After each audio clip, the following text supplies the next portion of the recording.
Friend foods நேயர்களுக்கு வணக்கம். அதோட நம்ம சிஎஸ்கே ஃபேன்ஸ்க்கும் ஒரு ஸ்பெஷல் வணக்கத்தை சொல்லிக்கணும்னு நினைக்கிறேன். ஏன்னாப்பா எப்பவும் எல்லாரும் இப்போ வந்து சிஎஸ்கே ஃபேன்ஸ்லாம் வணக்கம் சொல்கிறேன்றீங்களா?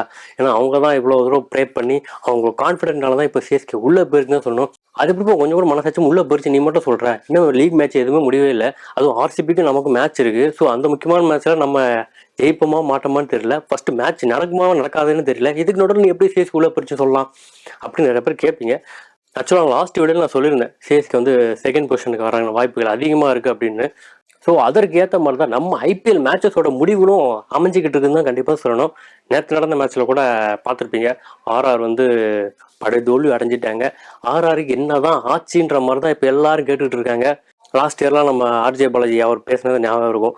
ஆர்ஆரோ ஆர்ஓரோன்னு சொல்கிற மாதிரி தான் இப்போ அவங்களுக்கு என்ன தான் ஆச்சுன்ற சுச்சுவேஷன்லாம் இப்போ அவங்க இருக்காங்க. நம்ம லாஸ்ட் வீடியோலையும் சொல்லியிருந்தோம், ஃபர்ஸ்ட் ஹாஃப்லாம் நல்லா ஆடுவாங்க, செகண்ட் ஹாஃப்லாம் கண்டிப்பாக வெளியே வந்துடுவாங்க அப்படின்னு.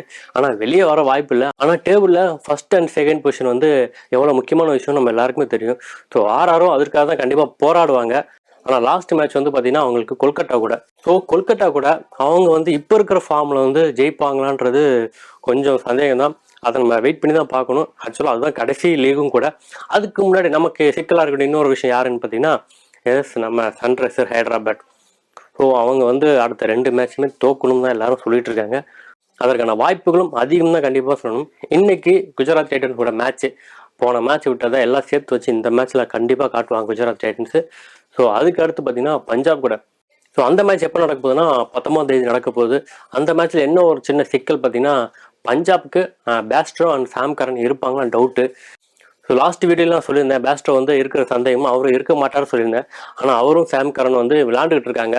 ஆக்சுவலாக இங்கிலாந்து பிளேயர்ஸ் வந்து போனது வந்து வேர்ல்டு கப்புக்காக கிடையாது, அவங்களோட பாகிஸ்தான் மேட்சுக்காக தான். ஸோ பாகிஸ்தான் மேட்ச் வந்து பார்த்தீங்கன்னா 22 வந்து அங்கே ஸ்டார்ட் ஆகுது. ஸோ 4 T20 மேட்ச் வந்து அங்கே ஆடுறாங்க, Pakistan tour of England. So அந்த சீரீஸ்க்காக தான் அவங்க போயிருக்காங்க. இவங்க மட்டும் ஏன் போகலை அப்படின்னா அதுக்கும் வந்து பார்த்தீங்கன்னா நிறைய பேர் நிறைய ரீசன் சொல்கிறாங்க. ஸோ இங்கிலாந்து ஸ்குவாட் டீமில் வந்து பார்த்தீங்கன்னா ட்ரைனிங் பர்பஸ்க்காக தான் இவங்க போயிருக்காங்க ஃபர்ஸ்ட்டு அப்படின்னு சொல்லியிருக்காங்க. ஸோ இவங்களுக்கு வந்து இங்கே வந்து ட்ரைனிங் கண்டினியூ ஆகும் அப்படின்னு சொல்லியிருக்காங்க. அது எப்படின்னு எனக்கும் தெரியல. பஞ்சாப் டீமில் இருக்கிறவங்க மட்டும் ஏன் அந்த கட்டுப்பாடு இல்லைன்னு எனக்கு தெரியல. ஸோ இது வந்து இங்கிலாந்து டீம் மேனேஜ்மெண்ட்டு தான் தெரியும். சரி, ஓகே. இப்போ அடுத்து வந்து நடக்கக்கூடிய அந்த பஞ்சாப் அண்ட் எஸ்ஆர்ஹெச் மேட்ச்சில் வந்து பஞ்சாப்காக சாம் கரன் அண்டு பேஸ்டோ விளையாடுவாரான்றது நம்ம வெயிட் பண்ணி தான் பார்க்கணும். அதையும் தாண்டி பஞ்சாப் அந்த மேட்ச் வின் பண்ணால் கண்டிப்பாக சிஎஸ்கே வந்து நம்பர் 2 பொசிஷன் போகிறதுல எந்த சந்தேகமும் இல்லை. அதுக்கு முன்னாடி நம்ம ஆர்சிபியை கண்டிப்பாக வின் பண்ணி ஆகணும். அதுதான் ரொம்ப முக்கியமான விஷயம். ஏன்னா இப்போ இருக்க பாயிண்ட்ஸ் டேபிளை பார்த்தா உங்களுக்கே தெரியும் நினைக்கிறேன். ஸோ ஆர்ஆர் வந்து ஆல்ரெடி 16 பாயிண்ட்ஸில் இருக்காங்க. ஸோ அவங்க அடுத்த மேட்ச் தோக்கும் பட்சத்தில் நம்ம ஒரு மேட்ச் ஜெயிச்சா மட்டும்தான் அவங்கள 2 டெட்பில் நம்ம செகண்ட் பிளேஸுக்கு போக முடியும். இதுக்கு நடுவில் சன்ரைஸ் ஹைதராபாத் கண்டிப்பாக 2 மேட்ச் தோக்கணும். ஸோ ஆல்ரெடி சொன்ன மாதிரி தான் ஜிடி வர்சஸ் பஞ்சாப். ஜிடி வந்து கரண்ட்லி நல்லா ஃபார்மில் இருக்காங்க, நம்மளாம் தெரிஞ்ச விஷயம் தான். ஸோ அவங்க வந்து கண்டிப்பாக டஃப் கொடுப்பாங்கன்னு தான் தோணுது. ஸோ இது எல்லாத்தையுமே அனலைஸ் பண்ணி தான் நம்ம லாஸ்ட் வீடியோவில் வந்து சென்னை வந்து நம்ம செகண்ட் பொசிஷனுக்கு வர வாய்ப்பு அதிகம் அப்படி சொல்லியிருந்தோம். ஆனால் இப்போ சோஷியல் மீடியா எல்லாரும் என்ன சொல்லிட்டு இருக்காங்கன்னா சென்னை வாஸ் ஆர்சிபி 2 பேருக்குமே கதவு திறந்துருச்சு, வாங்கடா அப்படின்ற மாதிரி நிறைய சொல்லிட்டு இருக்காங்க. அது என்னன்னு எனக்கும் புரியல.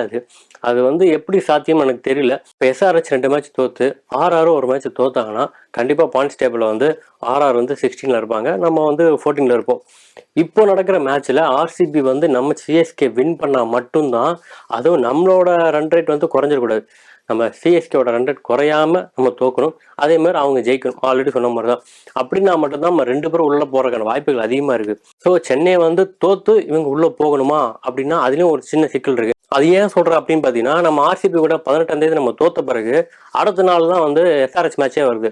ஸோ அதுக்கு அடுத்து அவங்க ஜெயிச்சிட்டாங்கன்னா அவங்க உள்ள போயிடுவாங்க, ஆர்சிபி உள்ள போயிடுவாங்க. அப்போ நம்ம உள்ள போக முடியாது. ஸோ எப்படி பார்த்தாலும் நம்ம சிஎஸ்கே வரக்கூடிய ஆர்சிபி மேட்சை கண்டிப்பாக வின் பண்ணி அவங்ககிட்ட கட்டாயத்தெல்லாம் கண்டிப்பாக இருக்காங்க. அதை தான் அவங்களும் செய்வாங்க. ஸோ 2 பேருமே போகிறக்கான வாய்ப்பு இல்லவே இல்லைன்னு நான் கண்டிப்பாக சொல்லுவேன். சிஎஸ்கே கண்டிப்பாக ஆர்சிபி வின் பண்ணாங்கன்னா அதோட வந்து ஆர்சிபி எலிமினேட்டர் கன்ஃபார்ம் ஆயிரும். எஸ்ஆர்ஹெச் மேட்ச் வந்து அவங்க தோக்கும் பட்சத்தில் கண்டிப்பாக சிஎஸ்கே வந்து டேபிளில் வந்து செகண்ட் பொசிஷனில் இருக்குன்ற எந்த சந்தேகமும் இல்லை. ஸோ இதுதான் இப்போ இருக்கிற கரண்ட் சுச்சுவேஷன். இதுக்கு நடுவில் நிறைய கன்ஃபியூஷன் என்னன்னு பார்த்தீங்கன்னா நம்ம இந்தியன் டீம் தான் போயிட்டுருக்கு. ஸோ இந்தியன் டீமில் ரோஹித் சர்மா அண்ட் ஹர்திக் பாண்டியா, ஸோ அவங்களோட கிளாஷ் வந்து எந்த அளவுக்கு போயிட்டுருக்குன்னு சொல்லி சோஷியல் மீடியா பார்த்தா எல்லாம் உங்களுக்கு தெரியும். ஸோ இதை வந்து பிசிசிஐ வந்து எந்த அளவுக்கு அவங்கள சமாதானப்படுத்த போகிறாங்க, பிரச்சனை இல்லாமல் வந்து ஸ்மூத்தாக கொண்டு போக போகிறாங்கன்னு தெரியல. ஸோ மும்பை இந்தியன்ஸ் நடந்த மாதிரி அதே விஷயம் வந்து நம்ம இந்தியன் டீமில் நடக்கக்கூடாதுன்னு தான் எல்லாருமே சொல்லிட்டு இருக்காங்க. ஸோ எல்லாத்தையும் கருத்தில் கொண்டு தான் ரோஹித் சர்மா முன்னாடியே வந்து ஹர்திக் பாண்டியா இந்த டீமில் வேண்டான்னு சொன்னதாகவும் வேற வழி இல்லாமல் ப்ரெஷர்னால ஹர்திக் பாண்டியா எடுத்ததாகவும் சொல்கிறாங்க. ஸோ இந்த விஷயத்துக்கு நடுவில் இந்தியன் டீம் எப்படி பெர்ஃபார்மன்ஸ் பண்ண போகுதுன்னு தெரியல. இதுக்கு அடுத்து பார்த்தீங்கன்னா நம்ம ராகுல் டிராவிடோட பயிற்சி காலம் இந்த T20 வேர்ல்டு கப்போட முடியுதுன்னு சொல்லியிருக்காங்க. ஸோ அதுக்கு அடுத்து வந்து அவர் திரும்ப அப்ளை பண்ண வரா மாட்டாரான்னு கேட்டதுக்கு தெளிவாக எல்லாருமே சொல்லிட்டாங்க அவர் வந்து அப்ளை பண்ண போகிறது கிடையாதுன்னு. அதுக்கு அடுத்தபடியாக யார் விவேஸ் லட்சுமி நிறைய பேர் கேட்டாங்க. ஸோ அவரும் இன்ட்ரெஸ்ட் இல்லாத மாதிரி தான் தெரியுது அப்படின்னு சொல்லி தெளிவாக சொல்லிட்டாங்க. இதுக்கு நடுவில் நம்ம கிரிக்கெட் லவர்ஸ் எல்லாருமே சொல்லக்கூடிய ஒரே நேம் என்னன்னு பார்த்தீங்கன்னா நம்ம சிஎஸ்கேவோட ஹெட் கோச்சான ஸ்டீஃபன் ஃபிளெமிங். ஸோ அவர் வந்து இந்தியன் டீமுக்கு கோச்சாக இருந்தால் நல்லாயிருக்கும் அப்படின்னு நிறைய பேர் சொல்லிட்டு இருக்காங்க. அது எந்த அளவுக்கு சாத்தியம் தெரில. ஏன்னா அவர் வந்து சென்னைக்கு மட்டும் இல்லை, ஸோ ஆஸ்திரேலியாவில் இருக்கட்டும், அவரோட கண்ட்ரிலேயே இருக்கட்டும், அது மட்டும் இல்லாமல் நம்ம சென்னையோட இன்னொரு ஓனர்ஷிப்பான டெக்சாஸ் சூப்பர் கிங்ஸ் அதுக்கும் அவர் தான் கோச்சாக இருக்கார். ஸோ இப்போ அவர் இந்தியன் டீமுக்கு கோச்சாக வந்தார்னா அவரால் சிஎஸ்கேக்கு கோச்சாக இருக்க முடியாது அப்படின்னு நிறைய பேர் சொல்லிட்டு இருக்காங்க. அதையும் தாண்டி அடுத்ததான் வந்து வேறு யாருக்கு நம்ம தலை தோனி தான் இருக்கார் அப்படின்லாம் சொல்லிட்டு இருக்காங்க. ஆனால் அது எதுவும் உண்மை கிடையாது. மேபி அப்படியே வந்து அவர் இந்தியன் டீமுக்கு கோச்சாக இருந்தால் கூட கண்டிப்பாக நம்ம சிஎஸ்கேவுங்க அவர் கோச்சாக இருக்க வாய்ப்பு அதிகமாக இருக்குது. ஆனால் மற்ற ஃப்ரான்ச்சைஸிக்கு இருக்க முடியுமான்னு தெரில. ஏன்னா மற்ற டைமில் வந்து இந்தியன் டீம் வந்து ஏதாவது கேம் இருந்துச்சுன்னா கண்டிப்பாக வந்து அவர் இந்தியன் டீம் கூட தான் ட்ராவல் பண்ணணும். ஆனால் ஐபிஎல் டைமில் பார்த்தீங்கன்னா இந்தியன் டீம் கூட இருக்கணும்னு அவசியம் இல்லை, கண்டிப்பாக அவர் வந்து சிஎஸ்கே தான் இருப்பார். ஸோ அதில் எந்த ஒரு ஆட்சேபனையும் இல்லை. அதையும் தாண்டி நிறைய பேர் சொல்கிற விஷயம் என்ன பார்த்தீங்கன்னா, எப்படி இந்தியன் டீமில் இருந்துட்டு அங்கே கோச்சாக இருக்க முடியுன்றாங்க. அது நிறைய பேர் இருக்காங்க. இப்போ கூட பார்த்தீங்கன்னா கேரி கிஷன் எடுத்தால் தெரியும் உங்களுக்கு, குஜராத் டைட்டன்ஸ் அவர் தான் வந்து கோச்சாக இருக்கார். இப்போ ஆட்டோமேட்டிக்காக முடிஞ்சதும் ஆட்டோமேட்டிக்காக பாகிஸ்தானில் போய் ஜாயின் பண்ணிட்டார். இப்போ பாகிஸ்தானுக்கு அவர் தான் வந்து ஹெட் கோச்சாக இருக்கார்.